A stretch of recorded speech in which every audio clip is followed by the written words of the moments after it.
guys, and welcome back to my channel. So if you didn't notice, we're on a different background today because I usually film at that end of my bed, but there's not enough space in my tiny little corner for me to fit today, so I'm on this end of my bed. And you kind of have a bookshelf background going on today because this is my bookshelf with other crap on it. We are going to be talking about all of the books that I read in June today. I had a good month. Proud of what I read. I got through almost my entire list. 90% of my reading for June took place in the first 11 days, and then the full swing of my summer calculus course kicked in, and then I was literally up to my eyeballs in calc homework every single day. For like 8 hours I was doing calc homework. It was miserably awful. With that being said, let's jump in to everything that I read in June. So the first book I read in June was P.S. I Still Love You by Jenny Han. I read this with Mandy from Oh It's Mandy. We read the first one together, so we thought it was appropriate to read this one together. This book was fabulous. It was adorable and cute and heartwarming and heart-touching. Heart-touching? Touching? Is heart-touching a phrase?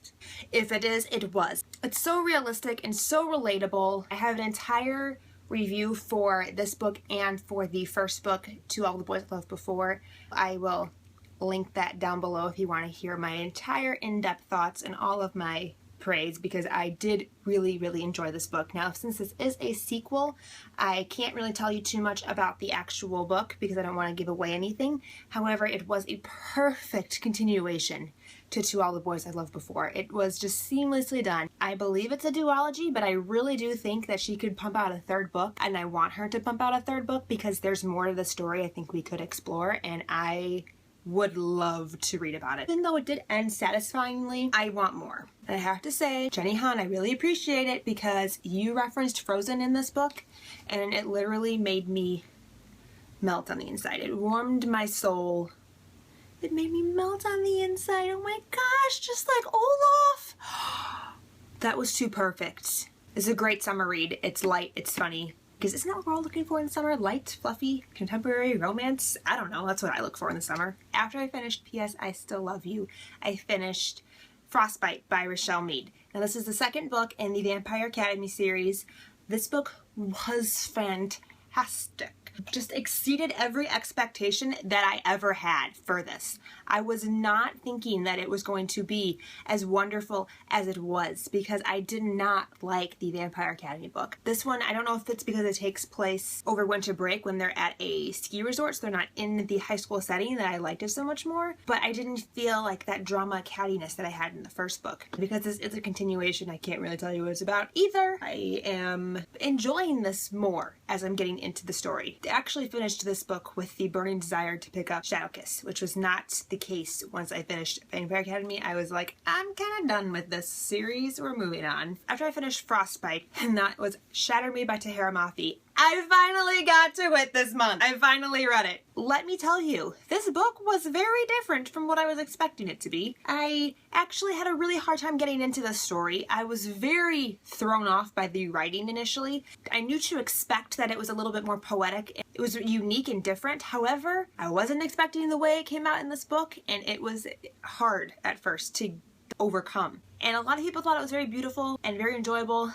I thought it was a little annoying. I didn't entirely like the writing style, although I can see how people do enjoy it. All that I knew was about a girl who was in a mental institution and whose touch was lethal. I feel like that's a good summary in general for this book. You don't really need to know anything else unless you are not into romances. Then I would steer away from this book because it was really heavy on the romance. Not expecting that at all. I didn't think we were going in that direction with this series, but it was like romance more than dystopian, which was not what I was expecting. However, once we got into the actual story, the first 100 pages were just rough. I had a difficult time getting through those first 100 pages, let's be honest. Once I got past that, I did begin to really enjoy the story, and the characters opened up. I felt a little bit more connected to them. I'm intrigued to see where we're going with this. Then after that, I finally picked up Throne of Glass by Sarah J. Maas, and oh my gosh, I loved this book. I bought the next one immediately. For those of you who don't know what Throne of Glass is about, It's probably not many of you. This story follows an assassin. Her name is Selena Sardachian. She is in a prison camp and she is recruited by the prince of the land, the kingdom, to come fight for him as his champion in his father's battle for the royal assassin position. Very reminiscent of Harry Potter and the Goblet of Fire, the Triwizard Tournament. I felt a lot of commonalities to that. That was awesome, because anything that references or is similar to Harry Potter, I'm like, give it all to me. Give it all to me. I really enjoyed that aspect of it. Also, there was an underlying story that they didn't really give us too much information about, just a little smidge bit, where I feel like the series is setting up to go, and I'm very interested to see what that is, because obviously at the end of the book there's a winner of the tournament and that's over. So I mean, it could have been a standalone. However, this underlying storyline I'm very intrigued in. I'm trying to read the entire series before September 1st so I can read Queen of Shadows with everybody else, because I like to fangirl when other people are fangirling. I've got some work cut out for me. I could do it. If you can't tell, I thoroughly enjoyed this book. Everybody loves it and rants and raves about it for a reason. It's fantastic. Plus, Sarah J. Maas is like my homegirl. She's hysterical. The final book that I read this month, oh, I read 5 books. I did it. I got to the 5th book this month. I finally beat the 4-book curse. Anyway, the last book I read this month was Paper Towns by John Green. I picked this up only because there's a movie coming out for it, so I must read a book before see movie, obviously. However, I don't think I actually liked this book, which is such a bummer because I really liked The Fault in Our Stars. But this book was just... Okay, here's what happened. The first third of the book I really enjoyed. Then Margot goes missing. From that point until the last third of the book, I really struggled to get through it. I just really found the middle portion of this book slow, and it dragged on. And I was so tired of hearing about how wonderful Margot was and how she was just like this outstanding person and how she was so special. And he didn't really even know her, and I was just like, it's just such a facade, which is the point of the book. That's the point of the book, but I was really annoyed by the point of the book. I understand the message, and I feel like it's a good message. Parts of the way he conveyed it really irritated me, aka the entire middle of this book. I liked this part, which was the beginning, and I liked this part, which was the end. I didn't like the middle, which was a bummer. It feels like a sandwich. It's like a backwards sandwich. The good bits are on the outside and the crappy bits are in the middle. However, I'm really excited to see this movie. I think it is going to be better portrayed on film. I'm hoping. The beginning and the end, I really...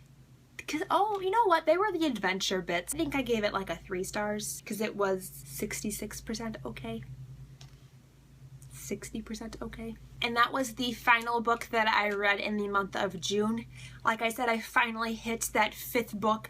I got over that 4-book reading wall, but I did it this month and I'm so proud of myself. So tell me down below what was your favorite book that you read this month. Thank you guys so much for watching. I really do appreciate it. And until next time, I will talk to you very soon. Bye. Keep your eyes out for that because it's coming soon. Keep your eyes, get it, because there's an eyeball. I thought that was funny. This assassin, her name is Selena Sardachian, is the quote badassest,